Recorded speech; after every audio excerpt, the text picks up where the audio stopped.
Welcome to Dominate Your Day, the podcast for corporate leaders, visionaries, and founders who are ready to lead from within. I'm Dana Williams, and after 25 years as a corporate leader myself, I've discovered a powerful truth. The next level of your leadership isn't about more doing, it's about more being. Today, you'll hear from a difference maker who's learned that everything they needed to transform their team and their organization was already within them. They've stopped chasing external validation and started leading from their authentic strengths, purposes, and values. This is what I call the internal revolution. And it's the foundation of my book, Internal Revolution: Lead Authentically and Build Your Personal Brand from Within. It's now available on Amazon. Let's dive in. Hey, Karen.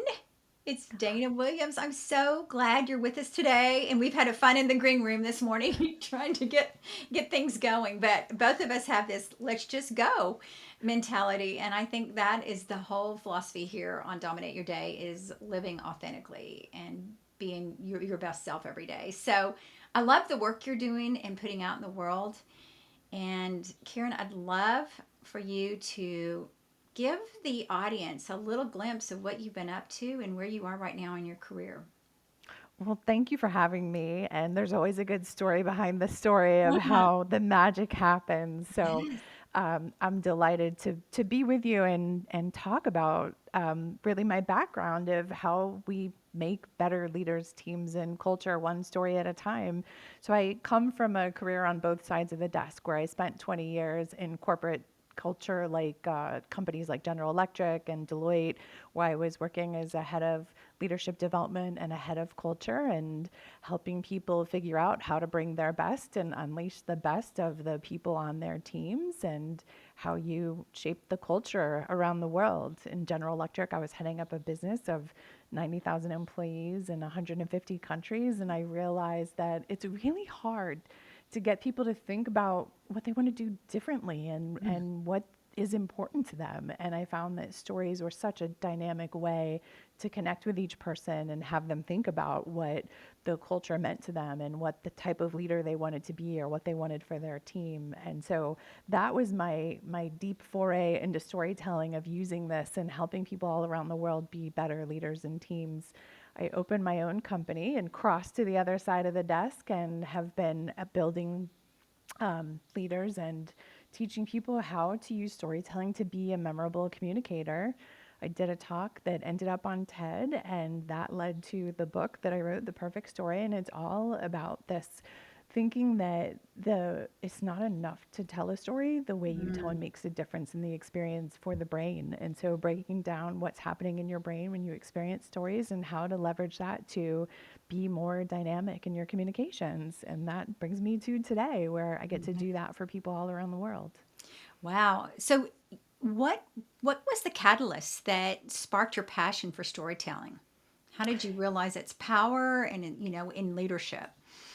I backed into it. It was never this thing that was the only thing that I did. But as I was the head of culture and I found that I was trying to help leaders understand what our best leaders did or what a great team looked like, I would use stories for examples and realized people responded to them and they remembered them. And even most importantly, it gave them a chance to think of situations they hadn't encountered and think about what they would do when they would face them. And so it was always not what I did, but how I did it. And once I started to see how people responded, I thought, this is amazing. I wrote this article about when I was in the marching band in Oh, college. oh, how funny. Yeah, and it was about this moment with a football coach where he had come down to the band after a big football game, and he threw his hat into the crowd. And so it was this really inspiring story of this one moment that someone did that meant nothing to them but meant everything to other people.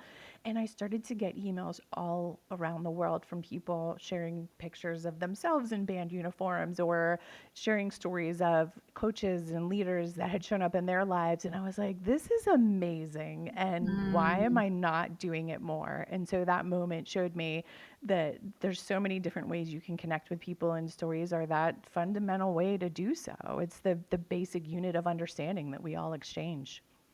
So what was the research process. I'm in the midst of my book right now, so I can't even imagine you writing a book on storytelling and building strong cultures. What was it that when you started researching this and finding yourself telling stories that you wanted to make sure people got when you put this book out into the world?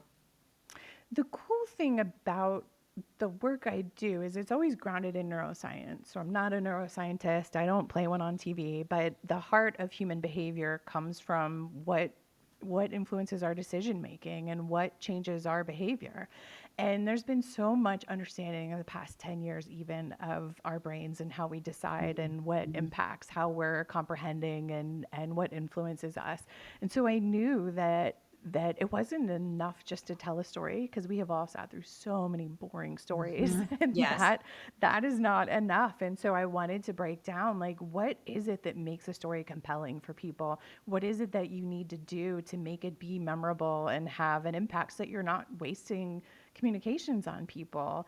And once I knew that, it was really easy to look at different research on decision making, on the neurochemicals that influence the way we form trust with people, the way that we feel connections of empathy, what actually is going to motivate and inspire. And that was the foundation that I built everything on, because I do believe it's not enough to tell a story. And so how you can understand what makes a great story and what to put in your story to make that happen made it a fun journey to go down. So when you did your TED Talk and it talking about how brains respond to stories, um, what was one thing that you really kind of like resonated with people as you were telling about the neuroscience? Because you can only do a TED Talk in a short amount of time. Where a book, you can give more data and share all that neuroscience. But what was it in the TED Talk that helped people understand about how our brain responds to stories? I know the exact moment because there's a neuroscientist, Dr. Paul Zak, who has this platform that can measure through wearable devices. They can measure changes in your capillaries in your skin. And they see these moments where you have these spikes of oxytocin. So when you're listening to a story, you naturally feel empathy and compassion towards the storyteller. You feel like a bond, which is also why, like, if you're at a team offsite, you come away feeling closer to people. It's because you've been sharing stories and talking more informally, and you have this neurochemical shift that you experience. So Dr. Zak has found a way to measure what is this moment of immersion where you are experiencing a message, a story that is so compelling that your oxytocin spikes and you actually feel trust towards that storyteller. So I put my TED Talk through this and measured it, and I could see the exact moment, and it was the same for everyone. And it is a story about this neuroscientist, Antonio Damasio. He was studying decision making in people that had brain damage. So they had damage to the frontal lobe of their brain due to a brain tumor. They were fully functioning. They had jobs, they had relationships, they could eat, sleep, walk, talk. Like, you wouldn't know to look at them that they had experienced this damage.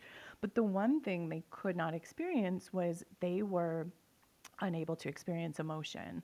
If you showed them a photo of a car crash or a fire or anything that would make us cringe, they had an emotionally flat affect because of this damage to their brain. And because they couldn't experience emotions, they couldn't make decisions. Like something as simple as, am I going to sort my computer files by the name or by the date, would render them helpless. And what Antonio Damasio found is that we make these decisions subconsciously based on our long term memory. It's almost like if you take a photo on your phone and you swipe up, stamped on that photo is all this metadata about the f-stop and the aperture and the date and the location. Like, all this stuff is automatically stored on the photo without you doing anything. Our long-term memory is made up of emotional metadata. As you're taking in information through your senses and you're having experiences, they get stamped with emotions and stored in our long-term memory. And so when we're going to make decisions, we are subconsciously going through all that, going through our emotional metadata to inform those decisions that we make. So what he found in his patients is that they didn't have that because they weren't experiencing emotions. They didn't have this long-term memory of emotional metadata. But your average person does, and this decision making happens subconsciously. At the point you become aware of it is when you're applying the rationalization, which is why you naturally like buy the car because you love the color, but you're justifying it because of the Mhm. gas mileage, which is fascinating to think about. And what stories can do is connect people to emotions, even on experiences they have never had. And that becomes a Mm. part of their long term memory and can inform their decision making. Wow. So when you were writing the book, The Perfect Story, was there one story you couldn't put in there, but you wish you could have? There wasn't one that was left out. I think when you're writing a book on storytelling, you want to include as many stories as possible. And it Right. was important to me not to have them just be business stories. Sometimes it's easy to think about when you might use a story to open a presentation or for a big session, but I wanted people to also see everyday moments of like, how do you tell a story in a toast, or if you have to give a eulogy, or how do you use story in your everyday life? So it was, the bigger challenge was I wanted to use a story throughout to break down the different steps Yeah. and show people how you can build it. And so figuring out which one to use for that was the challenge, but I don't feel like there was any that didn't make the cut. So how did so you took one story and took it all the way through? I did, yeah. Wow. Can you tell a little bit of that story now, or is it I a shorter can. version? Yeah, I would love to hear. I'm Yeah, curious. it's Yeah. like the 2-ish minute version. If you Yes. happen to see my TED Talk, it will sound familiar. It is Okay. a similar story. So it's about this woman, Maria, who walks into her office to get ready for her day at work, and she's in the elevator with her arms full. She's got folders and her lunch and her purse and her badge and her keys, all of it. And she goes to press the button, and her phone falls out of her hands and it bounces on the floor, and it falls right between that opening between the elevator cart and the floor, like that small 1-inch opening. Her phone Mhm. goes down there, and she hears it hit the ground 3 stories below. And she's realizing it's not just her phone, which would be bad enough because our lives are in our phones. Right. But she had a phone wallet, and it had her badge for work, it had her Mm. driver's license, her credit cards, like everything in her life was there. She can't go to her office because she doesn't have her badge. She can't go to her car. So she goes to the front desk to talk to the security guard, and he smiles when he sees her because Maria is one of the few people that stops to say hello to him every day. She's one of these people that knows your favorite food and where you took your last vacation and when your birthday is, and not because she's nosy, but she just genuinely cares about people. And so she walks up to him, and as she starts to tell him what happens, his name was Ray, his smile just starts disappearing from his face, and he says, Maria, this is going to be so expensive because we're going to have to put in a service call, stop all the elevators, get down into the basement. Like, it's going to cost at least $500. And she's trying to weigh in her mind, like, what's the value of the cost of replacing all of those things? Is it worth Right. it? And she said, can you just get a quote and we'll see? And I happen to be crossing through the lobby at this moment. I see Maria, so I offer to take her up to her office because I have a badge, she doesn't. So I get her in her office, and we're only there a couple minutes when her desk phone rings, and it's Ray, the security guard. And he says, Maria, great news. I can put in a service call because I noticed that the elevator is due for its annual inspection next month. I can call that in today, and we can get your phone back for free. Oh, wow. Amazing, right? So same day this happens, I'm reading an article in the New York Times about Walt Benninger, the CEO of Charles Schwab, who recently retired, but at the time he was the CEO. And he was describing his last exam when he was in university. He had a straight A average, business student, goes into the exam, had been studying for days, is expecting to ace the exam. He gets in there, and the instructor passes out a sheet of paper, and everyone looks at it, and it's blank on both sides. And the instructor says, I've taught you everything there is to know about business except this one thing, this most important thing. Write down the name of the person that cleans this room. And his heart sank because he had seen her, but he had never met her. And he Mm. learned that day that her name was Dottie. And he made this vow to always know the Dotties in his life because he just felt so embarrassed that he didn't know and he wanted to know. And so Mhm. he made that vow because both he and Maria understand that the role of a leader is to help people feel seen and valued regardless of what their role Mhm. is. So that is the story that I break down throughout the book of how do you Wow. take a story and construct it and put in all the different elements that's going to make the brain pay attention to it. Well, not only what I heard in the story was an interesting story, but I also heard two different stories woven together. But then Yeah. the key red thread of consistency was this is what a leader does. Yeah. This is so you brought in the leadership angle, which is amazing, That's amazing. why that story won though, because it shows how you can combine two stories that Yeah, sometimes makes an idea better. Maria's story alone is interesting. Walt's yeah. story alone is interesting, but you put them together and it's like, oh, this is just a whole different level and experience. And so that made it the perfect story to break down in the book to show different things that you can do with a story.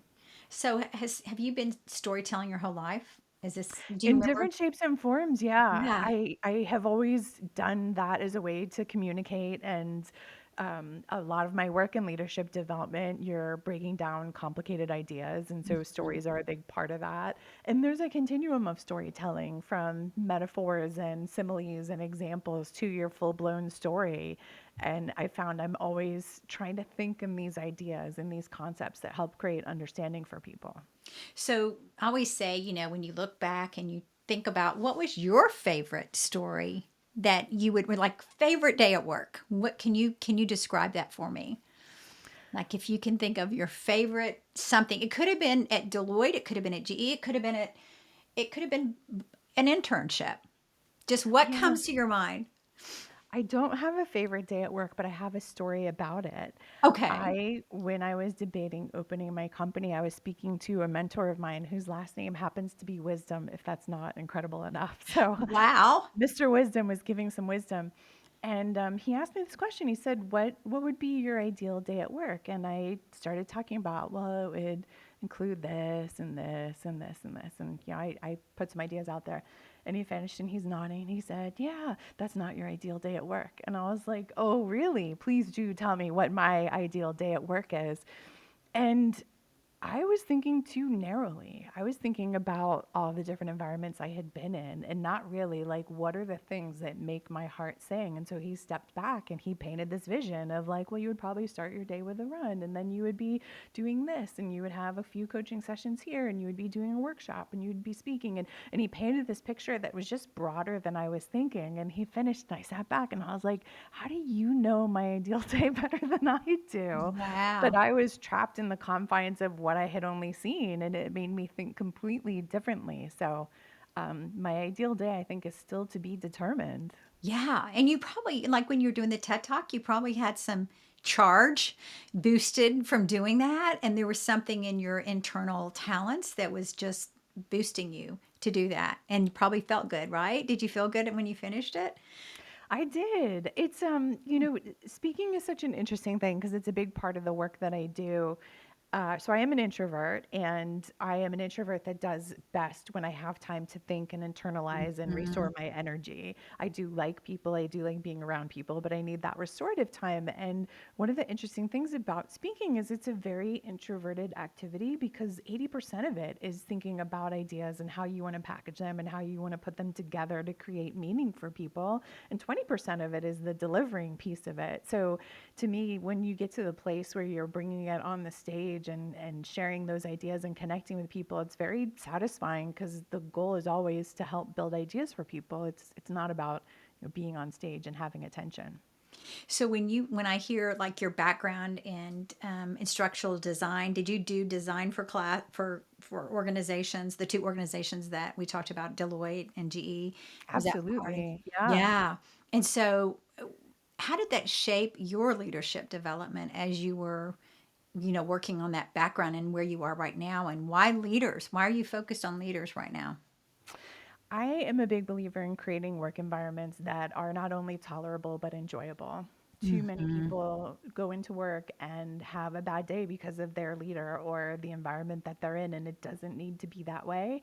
And I think when people think about culture, they think about the tone that the CEO sets, and that's Hmm. not culture, it's the day to day that people Hmm. experience. And so, helping people recognize that we have so much more influence over that day to day, and there are things that the everyday leader can do that can create a positive environment for people is so fun. And that's where you shape culture. That's where you create the environment that is interesting.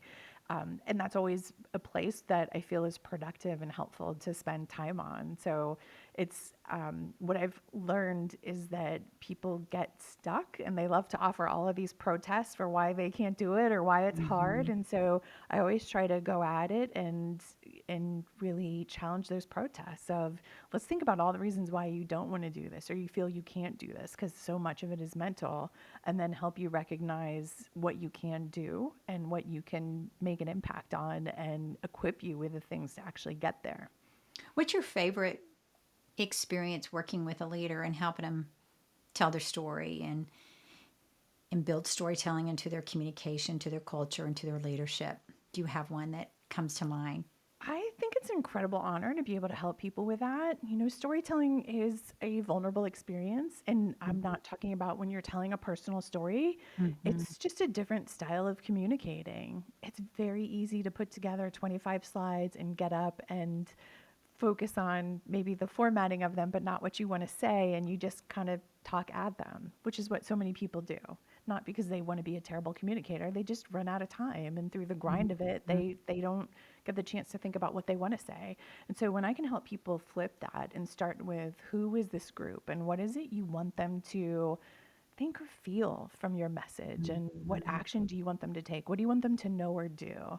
And where's their mindset today? What are things that might be mental hurdles in getting them to the things that you want for them? Like, once we start there, before we pick up any slides, and help them really center on the message and then think about what they need to get there, they realize like it's a completely different experience than opening up a bunch of different slides and piecing together the quilt of messages from stuff we've done in other places, which is not effective. So I love helping leaders flip that and think about their message first and how they put it together, and help them realize it's not as hard as they think, and that they can bring themselves into these communications, because that's what people want. They want the reality of it. And we overuse the word authenticity, but we overuse it because people are not authentic enough. Right. They feel like there's a version of themselves that they have to show up as, and people detect that and it doesn't feel genuine. So when you are working, and right now our world is, there's just so much content, right? And it's, how do you ensure and help them make sure that their stories cut through all this noise? I hear, making sure you understand who the audience is and connecting with them, and what is your purpose. But are there any other tools or suggestions from your book that help leaders as they're trying to figure out, how does their story cut through, and how do they ensure that their story is I said, has that neuroscience that you're looking for, that connection point? The best thing is specificity. So when you know who your audience is and you can get really specific on who they are and give examples that are going to be meaningful to them, it feels really genuine. So some of the audience I work with are people that are Generation X that are based in the US and saw the TV show Golden Girls. And so let's say I was talking to an audience and we were going to mention to Golden Girls or a joke about that, then they sit up and they pay attention and it resonates. Now, that's not going to apply to everyone. So you've got to really think about who is your audience and what are the specific examples, the specific ideas, metaphors that you can work in, because that specificity is what people connect with and they remember. And that's what makes you feel real and genuine. The reason why so many messages fall flat is we have corporate speak and we just use acronyms and terms and things that make your brain go into lazy mode and not pay attention. But when you use specific examples, when you use specific analogies and details, that makes people pay attention. That's what kicks the brain into leaning forward. Wow. You're really bringing a lot of the neuroscience behind all of this. And what do you hope when people pick up your book, The Perfect Story? What do you hope that they can do after they've read that book? My goal was to make storytelling accessible. So for people that feel like they don't know how to tell a story or they're not good storytellers, they can see steps to get there. And it's steps because there's a methodology. It's hard to sit down in one pass and get a story right beginning to end. So this breaks it into steps so that you can see how to incrementally improve it or how to back up if it's not working. And if you're a great storyteller, it gives you more things to lean into and play with to make your stories be more dynamic. The goal is to meet people where they're at and give them the tools so that they can feel more comfortable in the way they're communicating. Is there some kind of I was thinking, whenever I speak or work with a group, I'm always kind of preparing, but it's like, is there and I know you said that, you're introvert, which I love that you say that. And I've had a lot of introverts on the show that are making big impact in the world. And I love that. What I want to talk about is when you're creating your creative process, what does your creative process look like? When you're creating something, a story, are you creating the story and then going and practicing it on people and then before you get to that final point of sharing it with others? How does one, like if a leader's working on a presentation and they want to tell a story, do you recommend they go ahead and write the story out and practice it a couple times on different people and see what happens, or is there a method for that? Yeah, I think of it in three parts, and it does vary based on what works for each person. So, what works for me, because I am introverted, I need to write it out and think about it in writing, and sometimes it's thinking about it while I'm walking, but I'm getting the story down on paper. So, part one is get the story out. For people that are Mm-hmm. extroverted that think aloud, it might be just talking to someone, but it's laying out what do I think the story is. Step two is, okay, let's now test this on someone and see what are they taking away from it? What are the pieces that are really catching their attention? What are the pieces that are confusing that need refining? And then step three is, how do I take the story and tell it live? Because if it's been written, it's a different story. The way you tell it live is going to be different than the way you tell it on the page. Or even if you've learned it or thought of it verbally, it's now thinking of, how do I add the nonverbal elements to it, the pacing, the pause. If there's people in it, how do I personify the different people? How Mm-hmm. am I using inflection? It's just thinking about how to take those things and make it be meaningful. So the first two you want to get down because you want to make sure your story is solid and you know that it works and you know what works about it, because then you can play with the different pieces and the delivery aspects of it to make sure that it's more dynamic when people experience it. I had a coach one time that said, write down all the stories of times in your life that you had pivots, and just keep those stories handy and then go back and tweak them and read them. And I thought that I had never done that exercise, but where I had pivots in my life and I found all these things, but I found stories that I didn't even know were there. What is your recommendation for people to help them find stories? Because the normal person who's a leader is like, oh, I don't have a story. I love the marching band story. I love the elevator story. But you just naturally are probably gifted at that, at finding the stories. But for those that don't think creatively and think, oh, there's a roadblock there, I don't have any stories. How do you get them going to find those stories? Yeah, it's a first step. This is before you actually need to tell a story. You're going to create a toolkit of potential ideas. You're not going to worry where you're going to tell the story, who you're going to tell it to, or even why you're going to tell it. I have a series of prompts to help trigger your thinking. So Oh, just that's like you great. said, when was there a pivot? What's something that pisses you off? Because gosh, there's so many stories in those moments. Yeah. There's personal things to think about, like what's something you should have gotten rid of but you just can't part with, or Mm. what was your first concert? Professionally, there's so many stories, something you've learned from someone, or a moment you struggled, or a day when you thought, this is why I do this work. Mm-hmm. It could be things from how you move through the world. You may have a favorite city or a piece of art or some piece of music that you love. And so there's a series of prompts that I give that are meant to trigger your thinking. And just like you said, you're going to notice that things pop up and you want to capture it. I have Mm-hmm. an Excel spreadsheet of potential ideas so that when it's time for me to tell a story, I don't have to think like, I don't know what story to tell. I can go down this list and That's see smart. which one of these will help me build an idea around whatever I want for this audience. And most of the time, it's actually nothing on the list, but through the process of working through the list, it triggers a whole new idea that I hadn't thought of. So your goal is create this toolkit of ideas before you ever need to tell one, just like you got that advice, because it Mhm. makes it so much easier when you know who the audience is and you've thought through what you want them to experience, because that's really the first step in storytelling, isn't the story or idea, it's getting really clear on your audience. Then you Mm. can come back and pick which one is most meaningful for that. Wow, that's a great idea. Great advice. Are those prompts in your book or in Yeah, your I workshop? have Okay. some there. I regularly share them on LinkedIn. It's all whatever you can do to get your brain going. Because starting from a blank sheet of paper is really hard, but Yes. having something to react to is definitely easier. So right now, as we look ahead to 2026 and beyond, are there some emerging trends that you're seeing in business storytelling? Um, Yeah, the biggest is of course AI, right? I think every other post is about AI, and I feel like people are over rotating on it, just like they've over rotated on data analytics and do we work remotely or in person or insert whatever trend. The biggest challenge I see in all of this is everybody treats everything as an either or instead of an and, right? mm, The work from home, remotely, or work in person, it's an and, it's not an either or, all of these things. mhm, And so the same thing with AI. It's how can you leverage it in a way that's meaningful? So you can go to a chat GPT and say, I need to tell a story about trust mhm, and generate some ideas for me, and it will give you ideas, and you might see one and get excited because here's an idea, I don't have to think of it, and great, I can leverage this and go.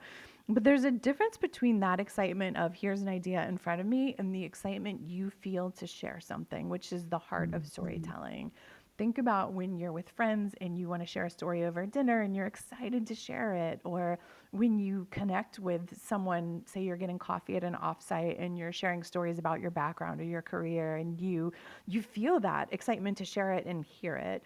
That can't be replaced, and that's how you know you Mhm, found the right story, where you feel this draw to it that you want to share mhm. it. And so the challenge with AI is it's a helpful starting point. It's a helpful way to get some words on a page to react to, but you still need to take it and do work with it and think about what your version of it is and how you connect with it and where your excitement with it is, because that's where you're going to make the idea meaningful for people. They're going to view it authentically. It's going to have even more impact than just any type of Awesome. communication.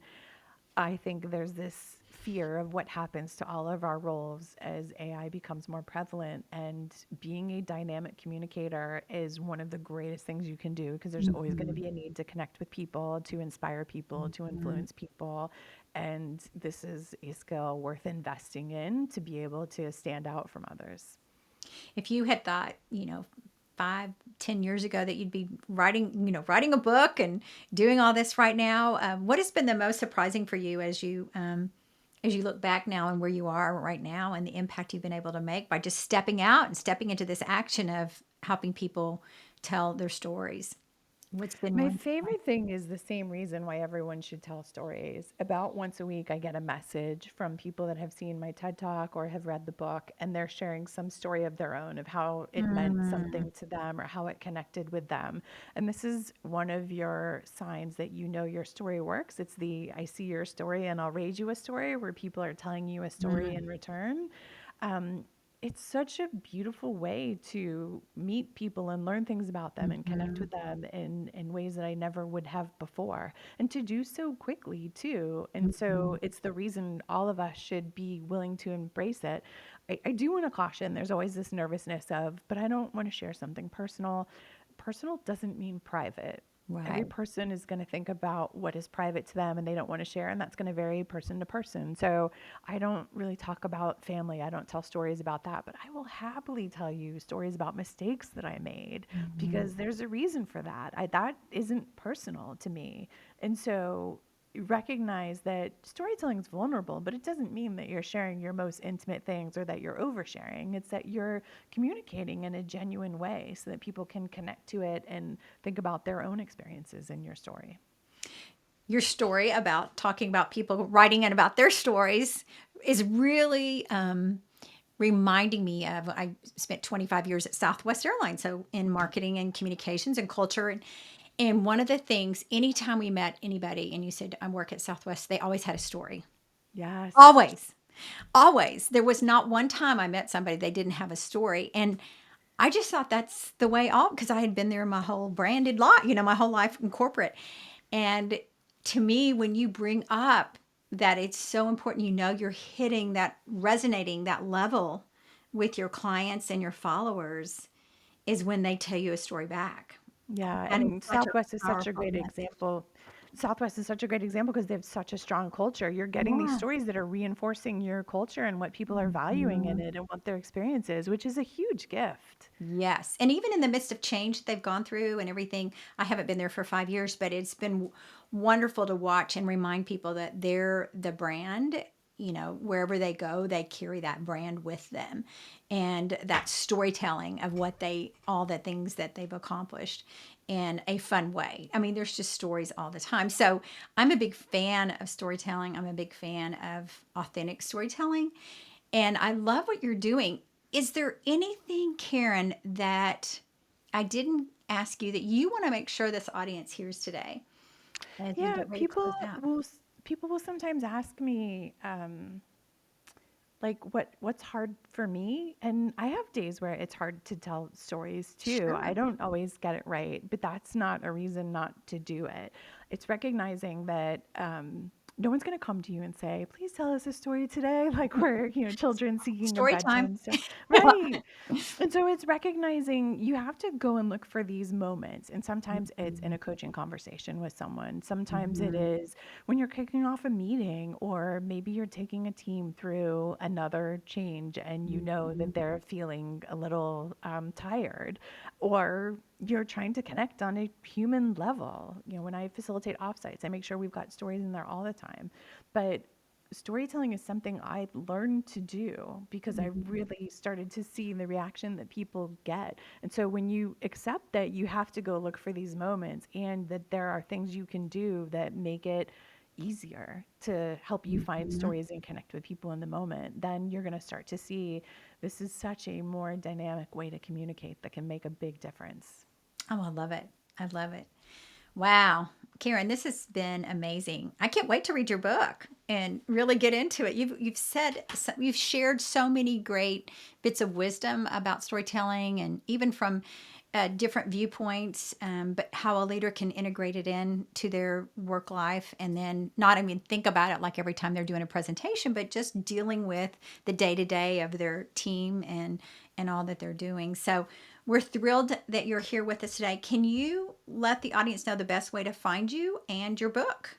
Yep. My website is my name, KarenEber.com. You can find links to the book in there, and I regularly have articles, newsletter posts about storytelling. There's a bunch of free resources in there to dig into to learn different aspects of it.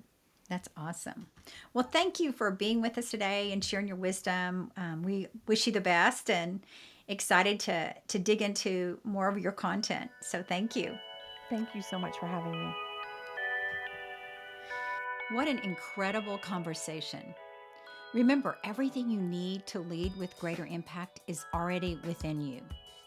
You don't need to be more productive. You need to be more you. If today's episode resonated, please subscribe and share it with a fellow leader who's ready for their internal revolution. And if you want to dive deeper for these concepts, grab a copy of Internal Revolution, Lead Authentically, and Build Your Personal Brand from Within. It's on Amazon. And if you're ready to discover what's possible when you lead from the inside out, I'd love to create a space for that conversation. Head to danawilliamsco.com for your resources and to book your free discovery call, where we can explore what you want to achieve for yourself, your team, and your organization. Until next time, keep leading from within.